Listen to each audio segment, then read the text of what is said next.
Charlie's Collectible Show. We're here in Georgia for an amazing Lorcana tournament. You know, Charlie's has deep roots in the Lorcana community. It's where Lorcana history is made. It's been won by greats like ZAN SYED. It's where Brent and DeCandio put Diggy Diggy Hole on the map. It's where Lucas Serrano took down his mentor, Kendall Burdett, on the way to the finals. And where just recently we saw Brooms making a splash in the finals, and then that got carried on to Worlds. It's gonna be an amazing day. I can't wait to show you all what's inside. Yeah, I can't believe we're here. It's happening, and set 9 is officially starting, so let's just go inside. Let's go take a look. All right.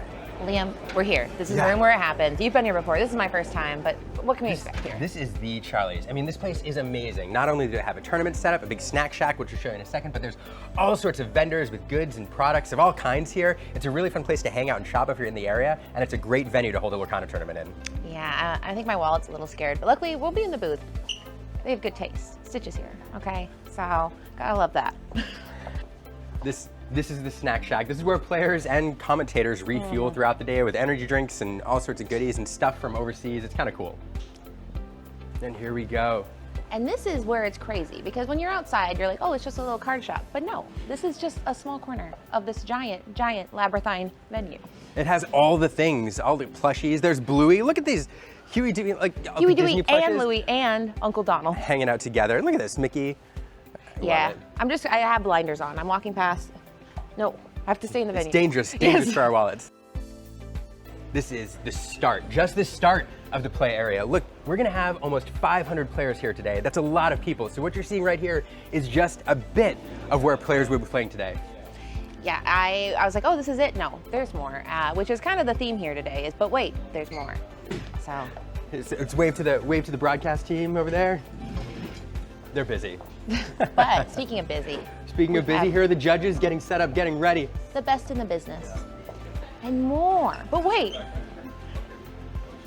They judge you, but in a good way. But we also have more tables. You might say, oh, so that's it, right? No.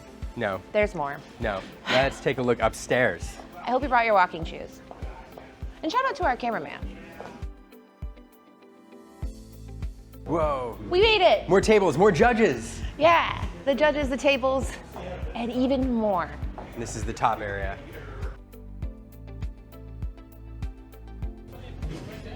And this will be where our featured players are. Shout out to the wonderful crew at 20 Lore for putting all this together.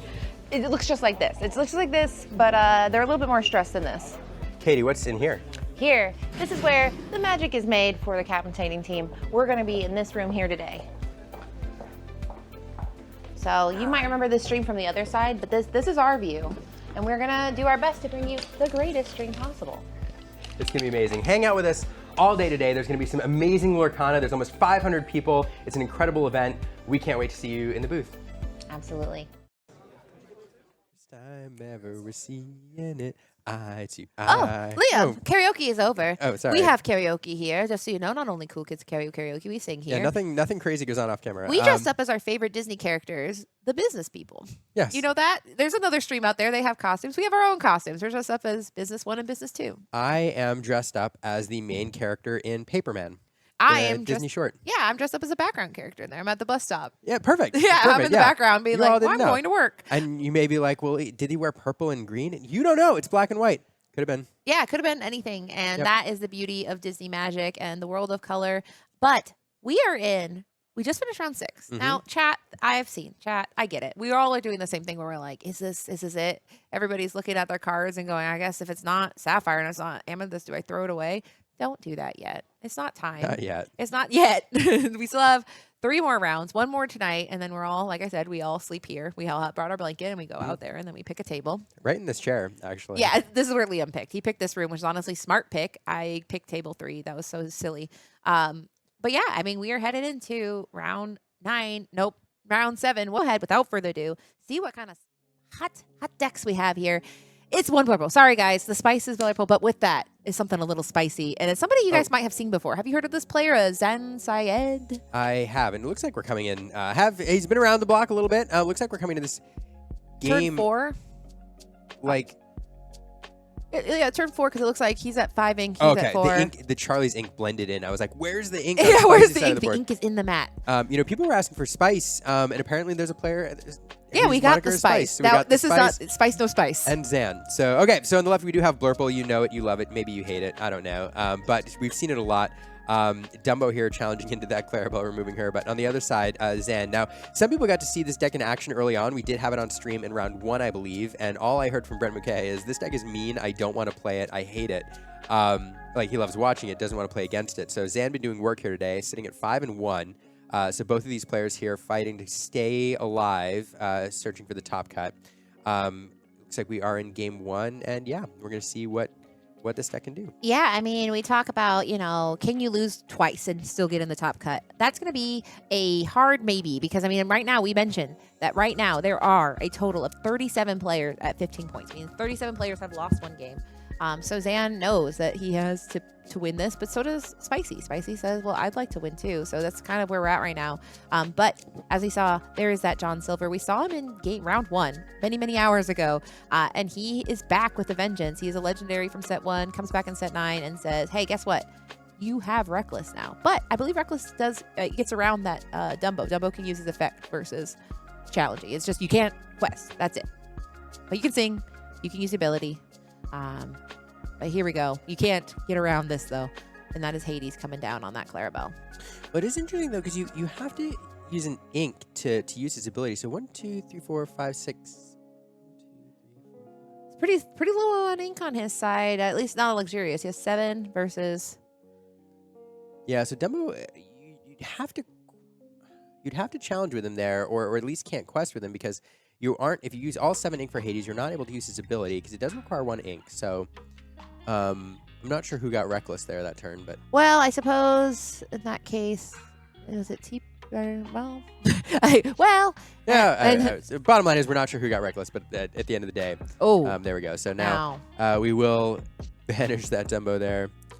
And somebody just pointed out something that is scary for a Amethyst Sapphire player, and that is low hand size. So one of the magical things about this card in combination is it draws cards. You can draw up to 5 cards in one turn. I mean, probably even more than that, because that's a sync together card, second star to the right. But that's what Blurple wants to do. It feeds its hand by drawing. Now, he does have 1 card in hand, but it's a card that was bounced. So not a perfect setup here. So Zan is feeling a little good, but knowing that Spicy's built his deck to know that it's supposed to be punishing at the top end. That's where it really thrives. So we're chugging along here, and now we have like 2. Trying to see that second. We got that Dumbo back on the board deployed for 4 ink. Now, unfortunately, nothing else evasive on the board. Dumbo needs evasive friends, and right now he does not have any. So Dumbo, the double Dumbos. Which double Dumbo? Shout out Disney World. Shout out to Disney World that has the double Dumbo ride. And here we have double Dumbo, but one's in the inkwell, which is not super useful, but you probably want to go ahead and ink it or play it if you have it. And in this case, he says, I'll just ink it due to his total ink cost. And now I don't think there's going to be any discard on Zan's side, but you do know that Emerald, there are some discard things. So it's anytime you're against a discard and you only have 1 card or Emerald. In this case, yeah, and you mentioning the discard, that Basil there will force a discard whenever he quests. So one of the reasons that you saw that Dumbo head into the inkwell is because if it's sitting in your hand, if it's the only card, and look at this combo, it's one that we saw last set quite a bit in these ink colors. You bounce something back to your opponent's hand and then force them to immediately discard it with that Basil. So it's kind of the same as banishing, but it feels extra insulting when you send it to your hand and then send it to the discard pile from there. Yeah, and that this is why reading the full card. There's lots of Basils here, folks. This is one Basil, but this one is Basil that's got discard. We got all sorts of things going on here. So it's got bounce and discard, which is kind of nefarious together. And it's another top end Punisher. We've seen that a lot. It feels like decks are kind of thriving in these extremes. And isn't that the way? You have early game, mid game, and late game. But these 2 decks seem like they're kind of trying to thrive in the late game, and Zan is definitely thriving more right now.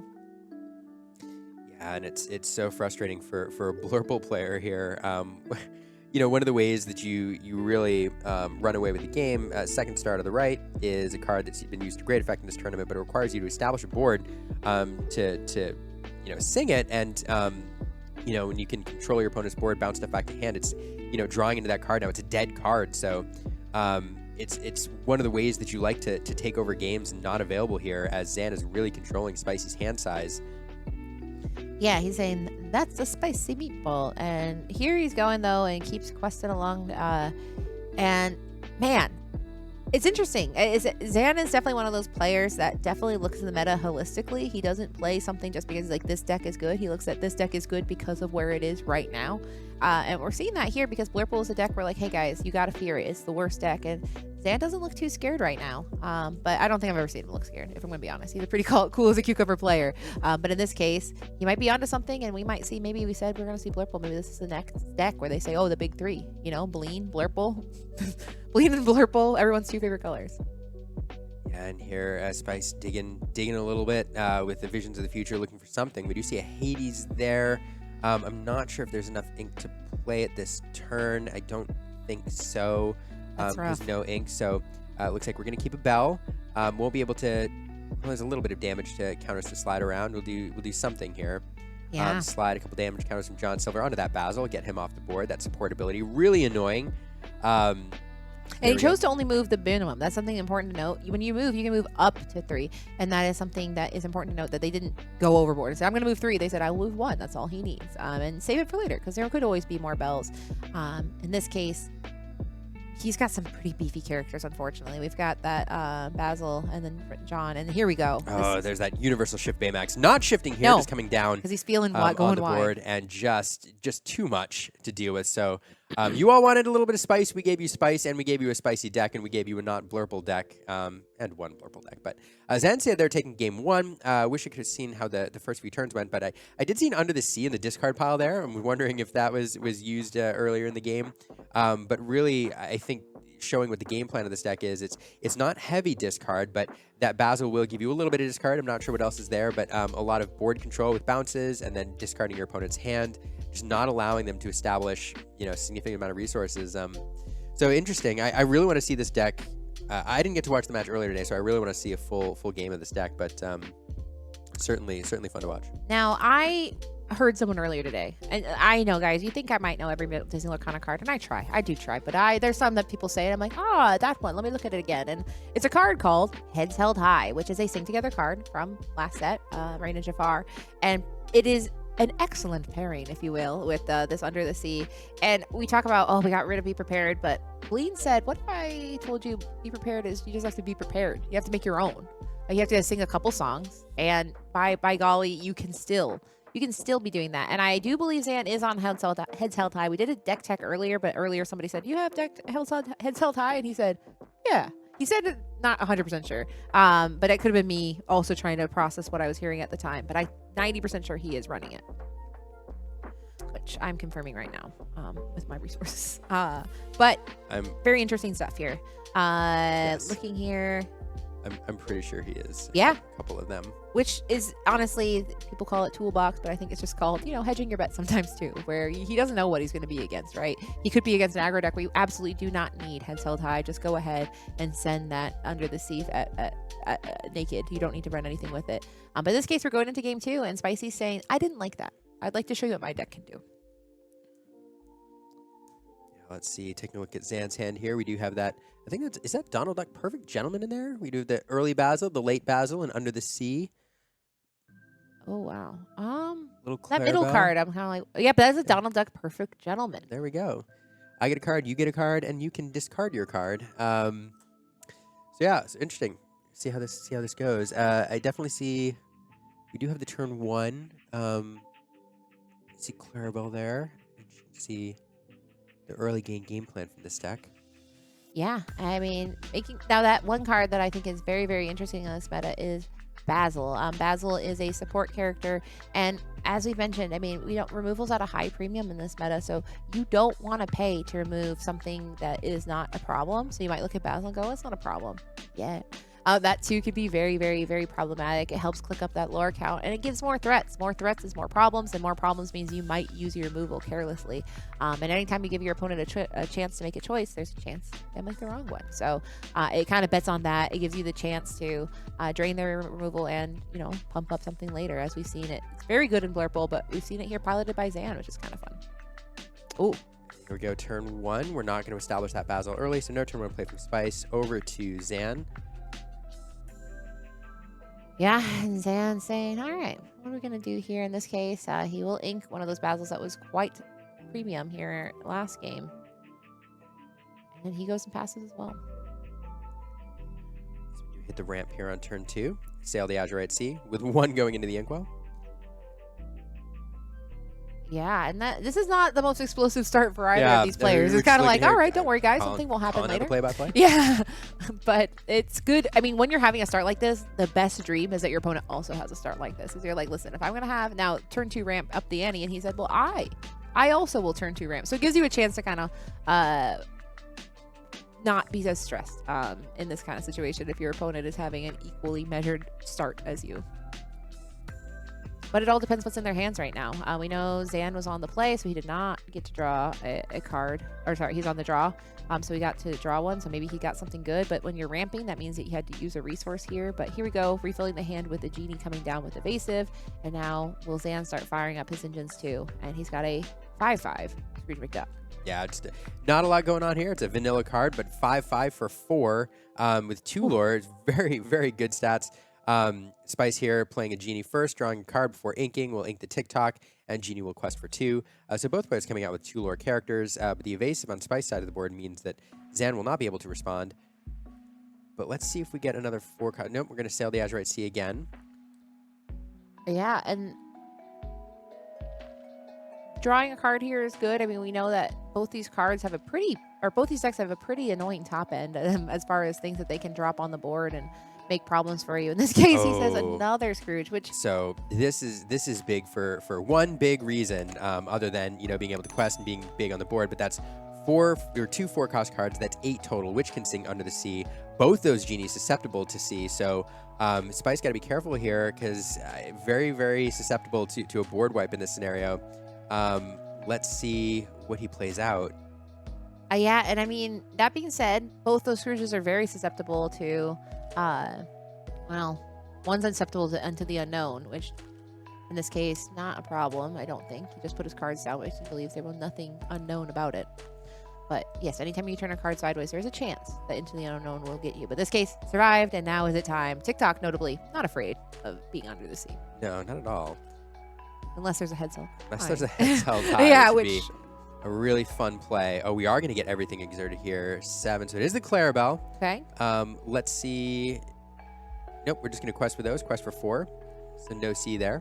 Which, I mean, if he outvalues him, then it's not the end of the world. He sees a TikTok, which is like, you know what, if you want to throw one of these into a Scrooge, it's not the end of the world. And he might not even have an Under Sea. That's one of the things, sometimes if you play like you have something that's its own kind of psychological damage where it makes your opponent possibly do something different than they would have done. So in this case, he either doesn't have Under the Sea, doesn't want to play Under the Sea yet. But either way, I would assume he doesn't have it, because those Genies can kind of run away pretty quickly. But either way, he's sitting pretty right now.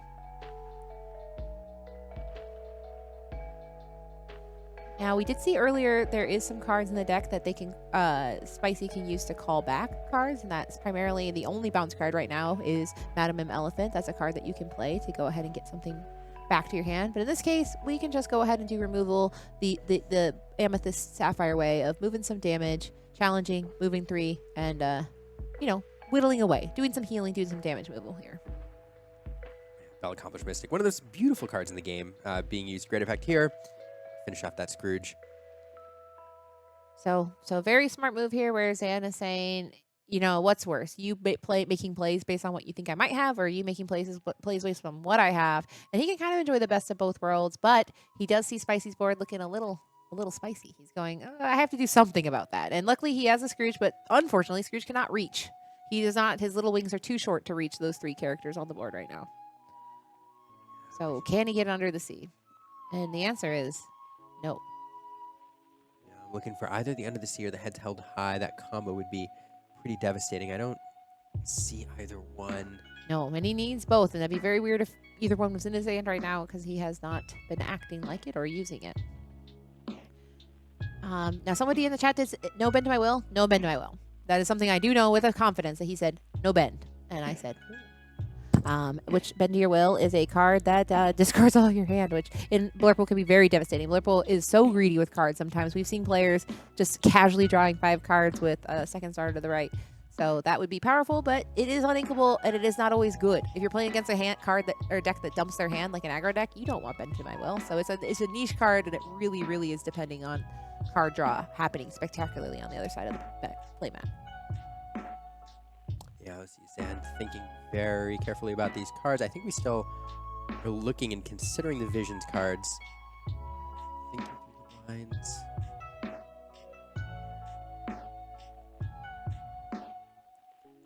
Now, we saw a deck similar. I mean, by similar, I mean this ink pairing at Worlds, but it was items. And so when he said today, well, I'm running Sapphire Emerald, the first thing my brain went was, oh, items? This is not items in any stretch of the imagination. This is absolutely not. I mean, it's almost Bleed Control in some ways. It's tempo. I don't know. Anytime I see Emerald, I start to think tempo. But I mean, this deck is just very wiggly and ziggy and zaggy, as Emerald is known to be. Yeah, very, very measured turn here. Yeah, I mean, we don't know 100% what he has in his hand, and that could be why he's trying to make sure he gets this exactly right, because he knows that Spicy's deck can explode quickly. Well, and you have to find some sort of removal here. The problem is, Spicy has pushed himself all the way to 10 with 7 lore showing on the board. So that's 17 unless you do a little bit of work here. The TikTok, it's just a lot out there. A lot of evasives, and I think that makes it also extra frustrating. We've got that beefy bell over there. Then we have 3 evasives that he just doesn't have a clean answer to right now. So he has to say, am I even going to get to this next turn? Now he doesn't. He has time, not a ton though. So he wants to answer something. And the answer is, unfortunately, he has no answers right now with these 3 characters being evasive in the hand that we think he has. He says, well, maybe I'll get to draw some cards and maybe the answers will come to me. Yeah, I mean, I think that's the play he's looking for here is he's trying to get, into one of his outs, one of them being Under the Sea, which will slow things down. But in the absence of that this turn, Spicy able to go up to 17. The card that gets you back in the game or really controls things is that combo of Heads Held High and Under the Sea. And you need to find 2 cards in order for that to happen. So just trying to set up something that'll enable him to draw into those 2 answers. So Perfect Gentleman here, drawing him an extra card. Yeah, and now we are moving along to Spicy's turn, and he's saying, what do I got here? Because he hasn't had a spectacular card draw heavy turn, and he knows also that you've got a quest now because he knows that Zan has this kind of endgame plan to do a board wipe. So it's like you want a quest if you can. However, you also want to deal with his board because these are very good singers. They sing great together. They harmonize. So now someone just said, well, we'll see. I'm not sure what people are referring to here.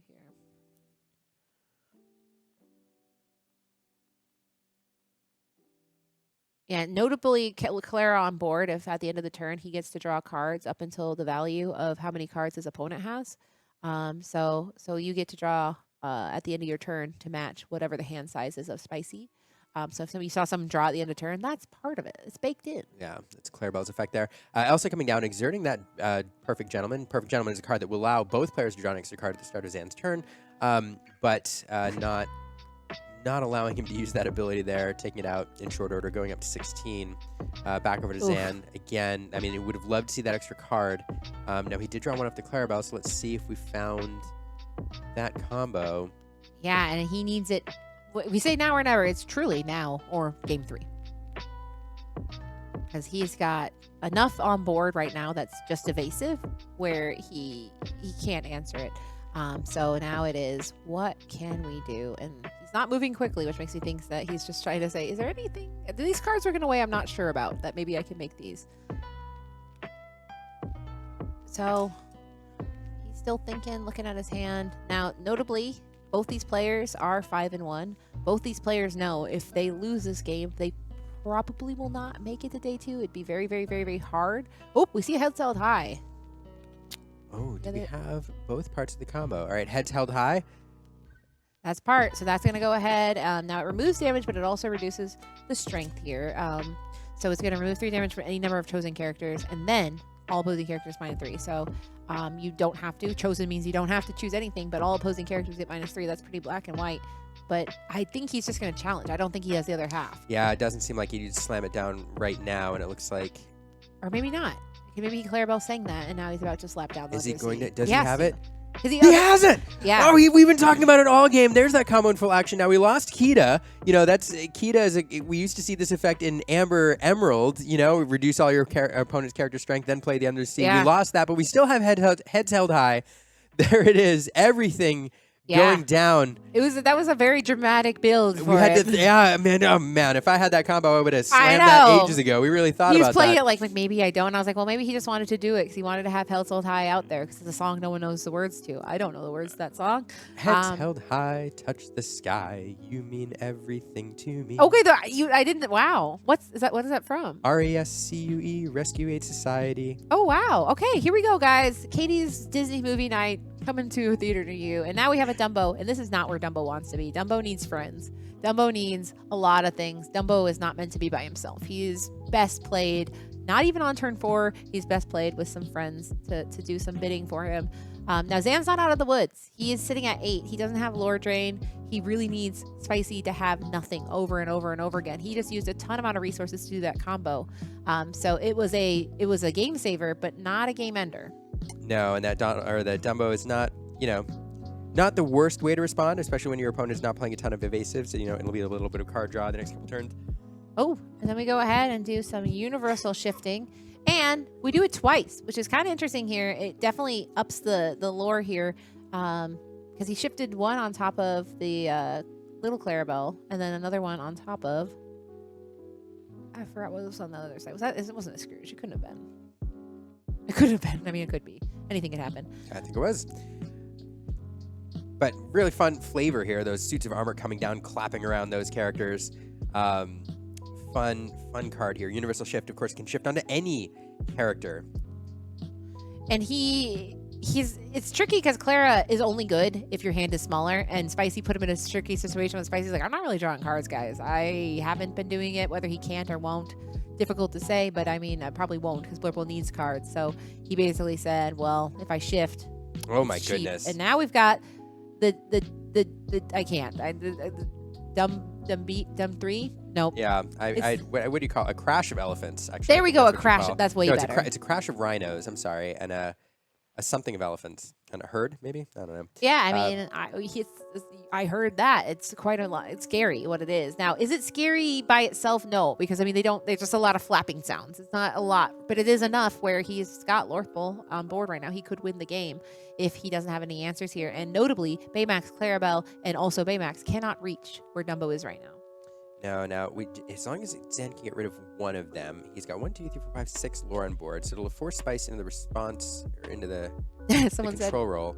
Holy money on board, and you are right. That is what do we call 3 Dumbos? We call about $180. Not as much as the Enchanted Elsa we saw last game, so here we go. There's that. Okay, so we got your welcome. He got your right. welcome. That will what can I say enough. except you're going to shuffle that card into your deck now. That's good enough. All we need to do is remove 1, and Zan's got enough on board to force Spice to respond to him. He's singing, so we'll send 1 away. Yeah, and that is exactly, he literally needed, that was the last card of the Visions, was your welcome, and it's a song. Wow. And he had enough to do it, and so that is an answer. And now we have 1, 2, 3, 4, 5, 6, 7, 8 on board. So suddenly, just like that, Spicy says, oh, I have to deal with your board. And his board, no offense, is a little bit more scary. Zan's board has 2 upright and then 3 very, very sizable threats on board. Now, there is some reach in this deck. I mean, Baymax is being run in some of these purple decks. It does give you a little bit of reach, but no way really to put damage counters onto either of his characters, so that's probably not an option here. Has enough to go up to 19.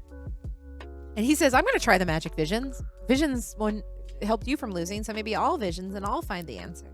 Found a little bit of removal there, but it's just not enough. And there it is. There's the fist bump. That's it. There's not enough to remove those threats on board. And wow, I mean, I'll be quite honest, I thought Zan was on the ropes for a good part of that game and just kind of clawing back, but managing to find both the cards he needed for that combo. Both of them can be sung, Heads Held High and Under the Sea, clearing Spicy's board, and just Spicy not able to drop enough on the board to close that out. And what a combo. Heads Held High. Our heads are held high because we're going, wait, what does that card say? And the answer is, it says, I'll build Kita. I'll build it here. So we're going to go ahead and get ready for, I mean, we're going to talk about this day. And I think this is such a good day note to end it on, because this day started with, hey guys, we started with saying Blurple is bad, but I don't think it's that bad. It'll be fine. And then we watched it win twice on stream in a row. We went, how are we going to beat the allegations? And so then we said, I'll tell you guys a little behind the scenes. We said, we can't have a Blurple mirror glass. We need something not Blurple, a little palette cleanser. And what a palette cleanser that was. And that is round 7, and we are here with a very fun end to the day. I'm here with ZAN SYED, who we know and we love him. He brings the decks that make you go, should I build that deck? So what made you build this deck? And I know it's probably a long journey to get to it. So what led you here? Yeah, I mean, I couldn't have done it without my best friend and podcast host, Jeremy Bertarioni. He was playing this deck all week. I didn't particularly like his version, but someone posted something on Twitter that like gave us the final puzzle pieces, and I felt confident sleeving it up today. Now, how much thought went into what the decks you thought? Because everybody said Blurple, Blurple, Blurple. So how much thought went into you knowing that you were going to be against that deck, you were against it just in that round, Yes. went into picking this deck for this day? Well, I like to think about the metagame like a pie, and even if it's like the highest percentage, Blurple is the highest percentage it's ever been in a tournament, the max it's going to be is 35%. So you still have the rest of the pie to deal with. And so in order to get to the position where you're going to only play against Blurple, you need to build a deck that's good against everything else. So I actually playtested 0 times against Blurple. I just knew in theory what I needed to do because I played Blurple last weekend at SSG. And so once I lost to it once and then I beat it twice. And as I was playing, I was just figuring it out. I did Audible to this deck last night. Yeah, and that's the crazy thing about, I mean, I saw lots of people play testing and changing cards, and so changing a whole deck has to be stressful. Have you had any experience with this deck in other metas, or is this our first time really getting into it? Basically, every meta, I'm like, okay, it's time to play Baja, and then I'm like, oh my god, this deck is terrible. And this is the first time I was like, okay, it's good enough, but the color combination made me feel like my stomach was like, I was like, am I just like throwing away this tournament? I'm glad I didn't. Yeah, I mean, people were saying, I don't want to see Blurple, I don't want to see Blurple, and we said, okay, well, fine, we probably can't not have Blurple, but we found your match, and then you said, you know what, let me put Blurple to bed for the night, and it was a very exciting end. Exciting play. I mean, how did you feel? There's 2 plays that were stunning. I mean, the Under the Sea, Held South High, which is a very expensive combo to pull off. Yes, it is. So how was that getting to that? Because it looked like you were kind of clawing your way to that card draw. Oh my god. Well, I think the thing that you're trying to do is play a Clarabelle and draw a whole bunch of cards. Yeah. And hope that you find that combination in those cards. What you don't want to do is visions for the head held high card and not have the other part of it Under the Sea. And so that's kind of what made the order in which I drew the cards made it super exciting. And not fun. Yeah. I wish I found it earlier in the. You're clawing towards it. But yeah, basically that's the part where you're like, my deck has 4 copies of this card. I am bound to find it. I have to just let the deck give me the tools to win this game, and it did. It did it again when you Visions, and the 5th card for Visions was notably You're Welcome. So there's another time where I'm sure you're like, did you do the one at a time look, or did you pull them all at once?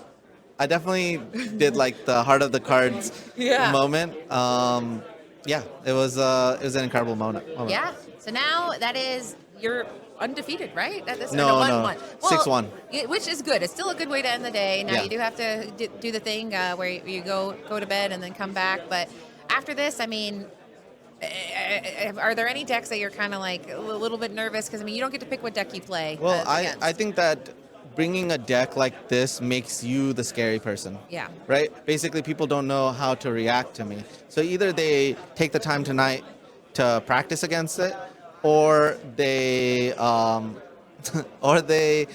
sacrifice, or they go to sleep. Right? So it's like a really tough choice for my opponent. Whereas I feel like I got my reps against Blurple, and I already have enough reps against everything else. That's true. Yeah. I mean, it is. But we went into this day saying there's 3 big decks, but now there might be 4. The Baja is blasting off, if you will. I don't know. We'll see if that takes off here. But we'll go back to Boot. Before we do you have any shout-outs or anything you want to do? Yeah, shout out to my team, Rare Hunters. I just joined them. They're based out of Austria. I just feel like this season would have been possible for sponsors like Rare Hunters. Yeah, no, and shout out to teams. That's my favorite part is you show up, you look across the room, and you get a scan and be like, look at all these people. Yeah. So it's been very fun, and I hope to see you again tomorrow on these matches because it's so fun to watch that deck and see Yeah. the cards work. But we'll go ahead and say goodbye, and thank you so much for stopping by. Bye.